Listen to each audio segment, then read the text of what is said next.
Whew, I just had the anxious poop. She got me like. So I thought, what better not way than to talk about it on the internet and talk about anxiety and insecurities and all that jazz. Because why not take a crazy chance? I don't know why, but any song from the 90s, like Britney Spears, Oops, I Did It Again, or Bye Bye Bye, it's like always forever stuck in my head. And I think it's because their usual like words, you know, like people, you know, on the occasion will say like oops or I did it again. And you know, like someone says bye and then you're just like, baby bye bye bye, bye bye. So first off, I want to say that, you know, I'm definitely not the only one who suffers from anxiety. And I feel like everyone really does, you know, different things will set it off for different kinds of people. I think everyone does know to an extent how it feels. For me, I don't really know why it happens. Most of the time what sets it off is like confrontation, just like the possibility of something going wrong. Serving tables sometimes can give me really bad anxiety, and I used to work at a call center. It was like people will just start off on the phone like, oh my god, your TV sucks, like seriously, it's the worst I ever seen, like I can't believe I paid $65. And people just get like so intense, and it's like, whoa, slow down, I'm a person, we're all people. In like elementary school, I was called crybaby because I would cry over like little things people would say to me that like they wouldn't mean or whatever, they're just kidding. And I was like,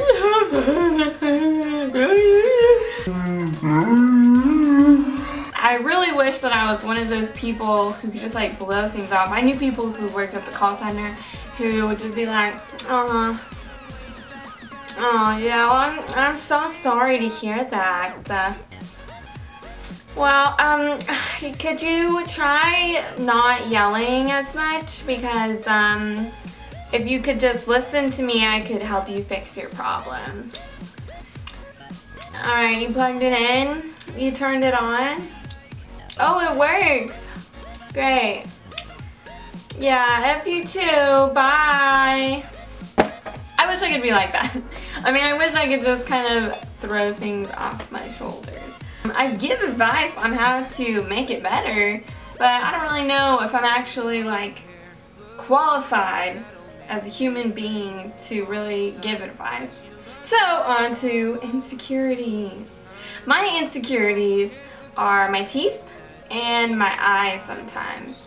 My teeth are, you know, they're not the worst, but they're decently crooked, and from like certain angles you can kind of see and tell, and they're just, especially when I wear things like lipstick that kind of, you know, are a little bit more in your face, they definitely bother me sometimes. I also don't like the size, like these little ones are just weird. I had one Chinese man at a nail salon ask me if I put vampire teeth on my teeth. No, I'll eventually get them fixed, but for now I just try to deal with it. I also am not super fond of my eyes. They're just like someone like Cameron Diaz, she has like really nice eyelids. I kind of have like, not hooded, but you know, there's like some sag right here. And so on the occasion, if I'm really tired or if I cried or something, they get puffy and they look weird. I just look like an alien. Hello. Sometimes what I do, which is something that I don't really advise other people to do at all, sometimes I'll look on the interwebs and search for celebrities who have had bad teeth before or still have bad teeth. And I'm like, I'm human, they're human. Sometimes it's really easy to forget. People don't really focus on your flaws, even if they're apparent or not. People you will just usually start, you know, liking you for you, or like it sounds cheesy. There's this one girl, Lizzie, I don't remember her last name, but she was labeled the ugliest woman in the world because she has this like genetic disease where, I don't fully know the details, so I could be mistaken on how I word this to you, but basically she looks like a lot older than she is, and she can't gain weight, so she's extremely skinny and kind of has like a gaunt face, and then she also has a blind eye.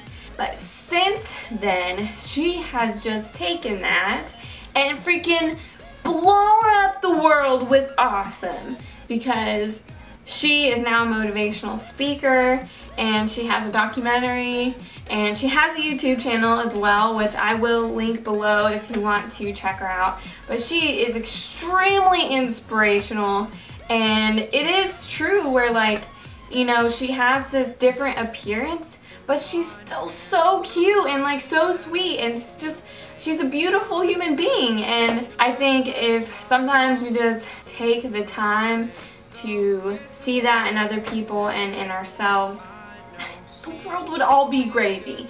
We would just be swimming in a world of gravy, and I mean, it'd be good because you'd have gravy all around you.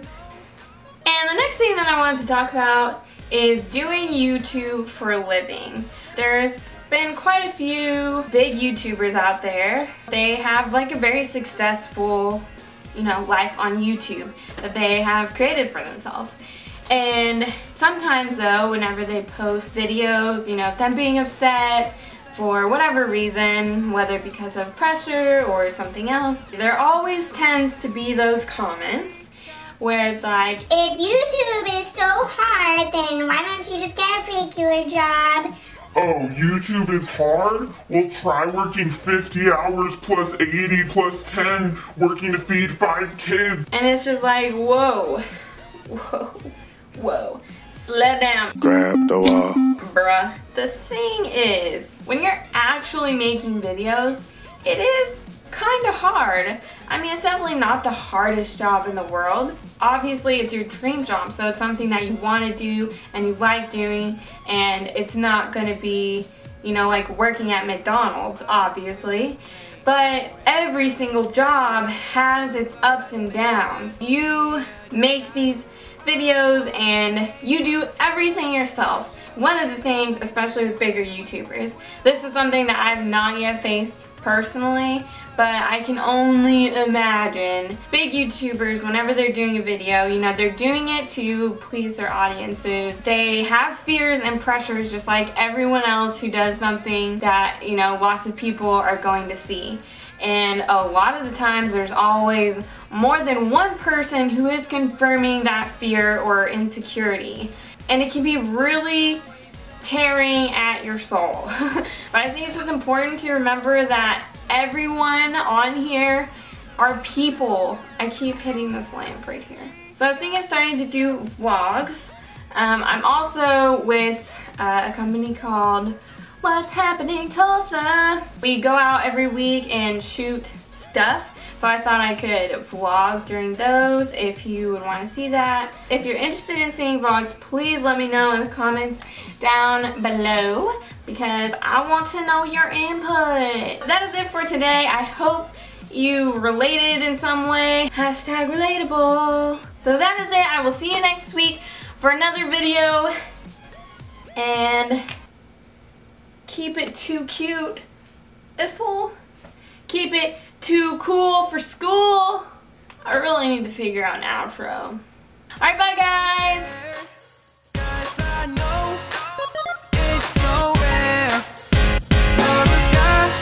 Me to get a chance, see the girl like her.